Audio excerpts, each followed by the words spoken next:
YouTube channel එකට. වෙනදා වගේම අදත් මතක් කරනවා මාව subscribe කරලා නැති යාළුවෝ හැමෝටම පහළ තියෙන රතු පාට subscribe button එක click කරලා මාව subscribe කරන්න. මේ වීඩියෝ එක කැමති නම් like කරලා share කරන්න අමතක කරන්න එපා.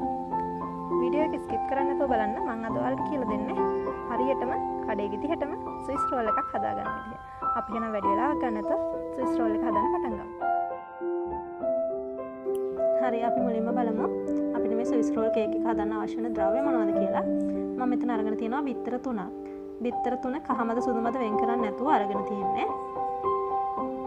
ඊට පස්සේ ලුණු තේ හැඳි භාගයක්, වැන්න තේ හැඳි එකක්, සීනි මේස හැඳි 6ක්, ඒ කියන්නේ ග්‍රෑම් 50ක් පමණ, පාන් පිටි ග්‍රෑම් 50ක්. ඒ පාන් පිටි ග්‍රෑම් 50ට බේකින් පවුඩර් තේ හැඳි භාගයක් සහ කොකෝවා පවුඩර් මේස හැඳි දෙකක් එකතු කරලා දෙතුන් පාරක් හොඳට හලලා ගන්න. මේ තමයි අපිට අවශ්‍ය වෙන ද්‍රව්‍ය. අපි එහෙනම් දැන් බලමු මේ කේක් එක හදන්නේ කොහොමද කියලා. අපි එහෙනම් පටන් ගමු. අපි මුලින්ම අපි මේ ගත්ත බිත්තර 3 හොඳට බීට් කරගන්න ඕනේ.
විනාඩි දෙකක් විතර බීට් කරගන්න.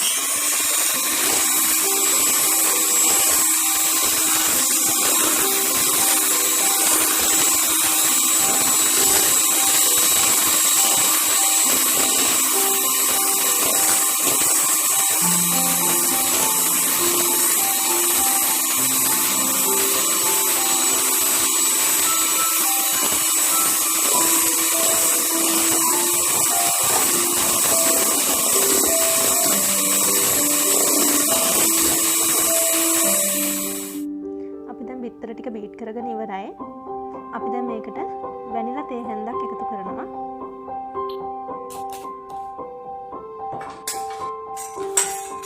වැනිලා තේ හැන්ද එකතු කරලා බිත්තරේ හොඳට මික්ස් කරගන්න. අපි හලාගත්ත පිටි ටික ටිකෙන් ටික එකතු කරලා මේ මිශ්‍රණය හොඳින් කලවම් කරගන්න ඕනේ.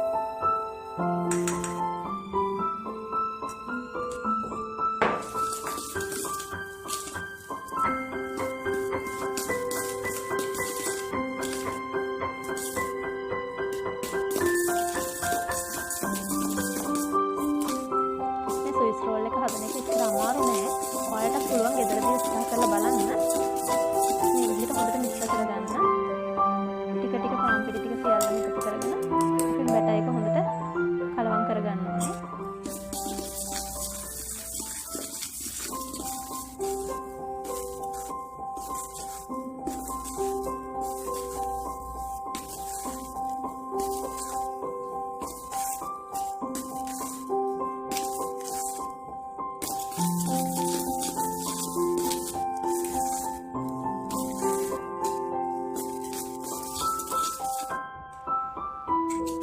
තියෙන්නේ අපි හදාගත්තු අපේ Swiss roll cake batter එක.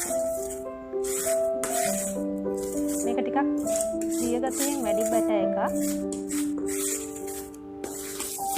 මේ බැටර් එක දැන් අපි හදාගත්තු බේකින් ට්‍රේ එකට දාගමු.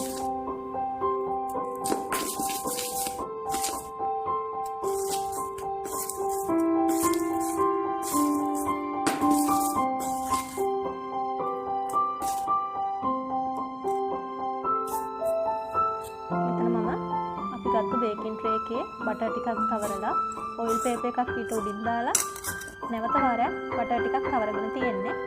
අපි දැන් හදාගත්තු බැටර් එක මේ බේකින් ට්‍රේ එකට මේ විදිහට එකතු කරගන්න.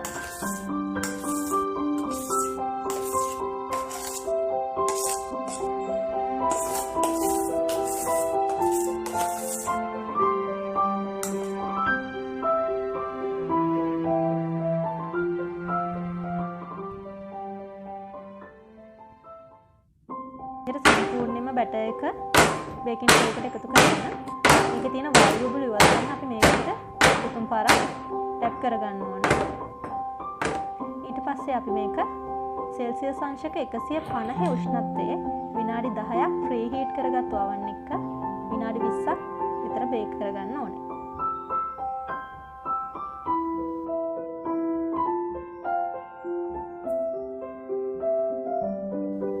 කේක් එක බේක් වෙනකන් අපිට අවශ්‍ය කරන අයිසිං ක්‍රීම් එක හදාගමු.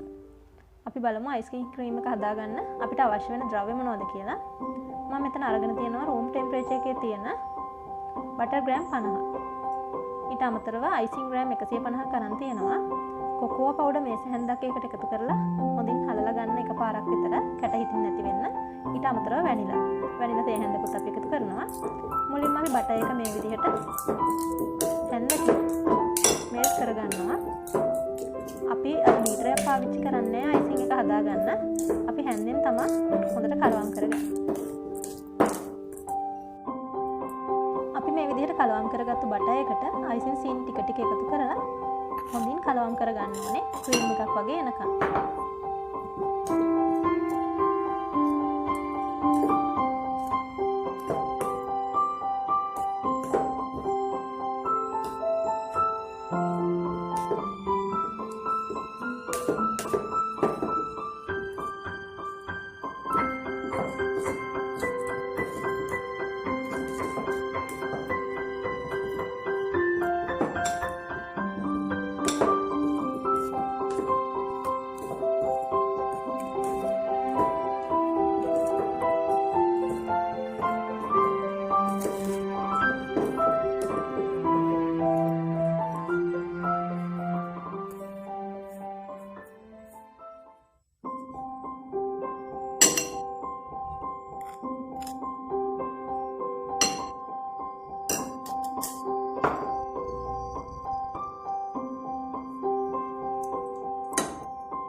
අපේ ස්විස් රෝල් කේක් එක සඳහා අවශ්‍ය කරන අයිසිං ක්‍රීම් එක අපි දැන් බලමු ස්විස් රෝල් එක හදාගන්න විදිහ. විනාඩි 20කට පස්සේ oven එකෙන් එළියට ගත්තු කේක් එක තමයි මේ තියෙන්නේ. අපි මේ කේක් එක හොඳින් නිවෙන්න දෙන්න ඕනේ. අයිසින් එක ඇප්ලයි කරන්න කලින් කේක් එක හොඳට නිවෙන්න දෙන්න ඕනේ. බේකින් ට්‍රේ එකෙන් එළියට අරගෙන ටිෂු එකත් අයින් කරලා අපි කේක් එක ටිකක් වෙලා නිවෙන්න දීලා තමයි අයිසින් ටික එකතු කරගන්නේ. මොකද නැත්තම් අයිසින් ටික එකතු කරගත්තාම අයිසින් එක දිය වෙන්න බලනවා. ඒ නිසා අපි කේක් එක හොඳටම නිවිලා තියෙන්න ඕනේ.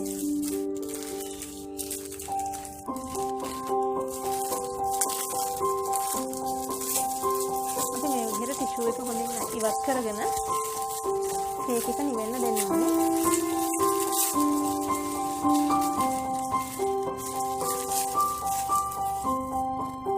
ටිෂු එක ඉවත් කරපු කේක් එක අපි අනිත් පැත්ත හරවලා මේ විදිහට ලන්ච් ෂීට් එකක් උඩින් තියලා හොඳට නිවෙන්න දෙන්න ඕනේ.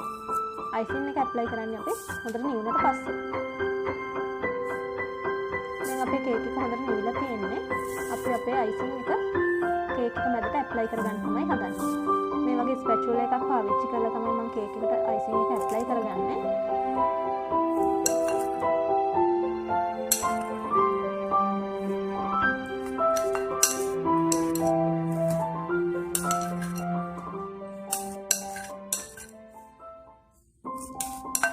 මේ විදිහට අපි හදාගත්තු අයිසින් ක්‍රීම් එක සම්පූර්ණයෙන් කේක් එකට දාලා ස්පැචුලා එකෙන් හොඳට තුනී කරගන්න.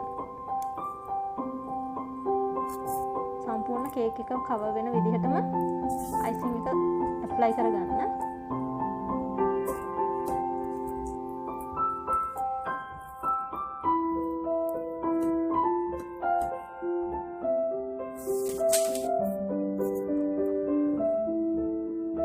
මේ විදිහට සම්පූර්ණයෙන් කේක් එක වැහෙන්න අයිසින් එක ඇප්ලයි කරගන්නවා අපි.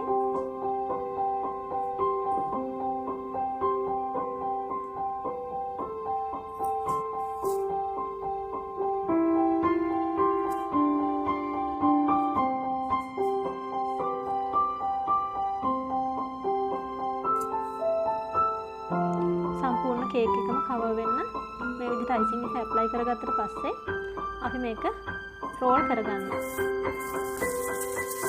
හොඳට බලා ගන්න.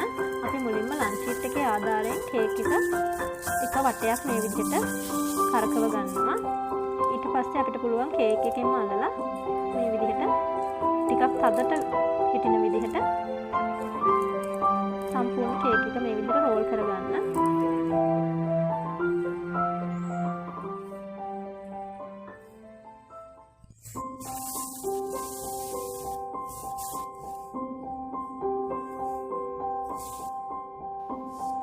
මේ විදිහට රෝල් කරගත්තු කේක් එක අපි මේ වගේ පාර්ච්මන්ට් පේපර් එකක් උඩින් මේ විදිහට තියා ගන්නවා.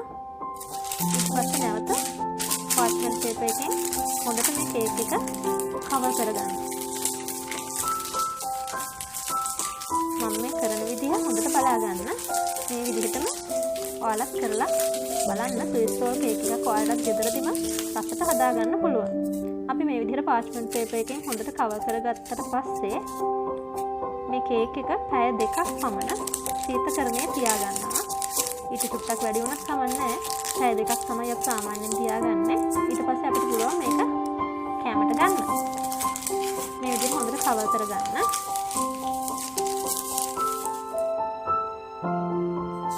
මේ විදිහට කවර් කරගත්තට පස්සේ අපි මේක පැය 2ක් විතර ශීතකරණයේ තියාගන්නවා.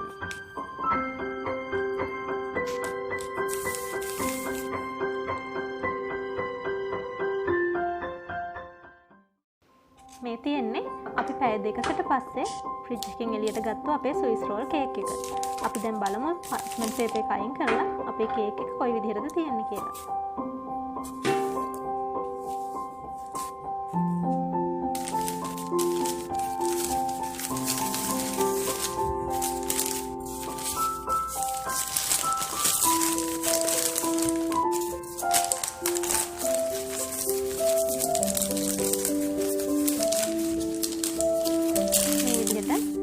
පාර්ච්මන්ට් පේපර් එක ගලවලා අයින් කරගන්න.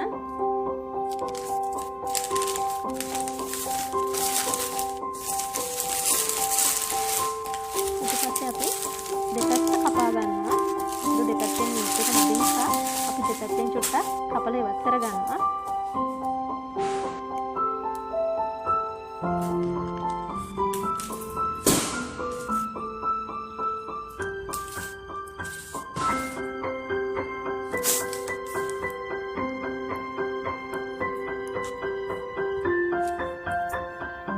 කේක් එක මේ විදිහට සයිඩ් දෙකෙන්ම පොඩි කෑල්ලක් කපලා අයින් කරනවා. එතකොට තමයි අපිට අපේ ක්ලේයර්ස් ටික ලස්සනට බලා ගන්න පුළුවන් වෙන්නේ. කඩෙන් ගත්ත ස්විස් රෝල් කේක් එකක් වගේම තියෙනවා. මේ විදිහට පොඩි කෑලි වලට කපලා බලමු කොහොමද අපේ ස්විස් රෝල් කේක් එක තියෙන්නේ කියලා.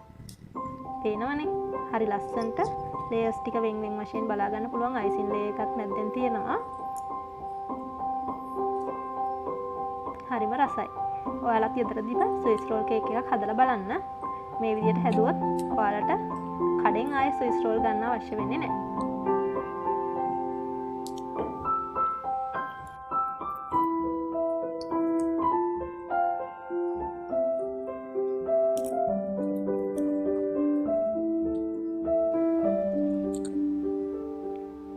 ලස්සනයි නේද? අපි හදාගත්තු ස්විස් රෝල් කේක් එක තමයි මේ තියෙන්නේ. එහෙනම් තවත් දවසක මේ වගේ රසවත් රෙසිපියක් අරගෙන මම ඔයාලා ගෙදරට එන්නම්. එතකන් ඔයාලා හැමෝටම සුබ දවසක්.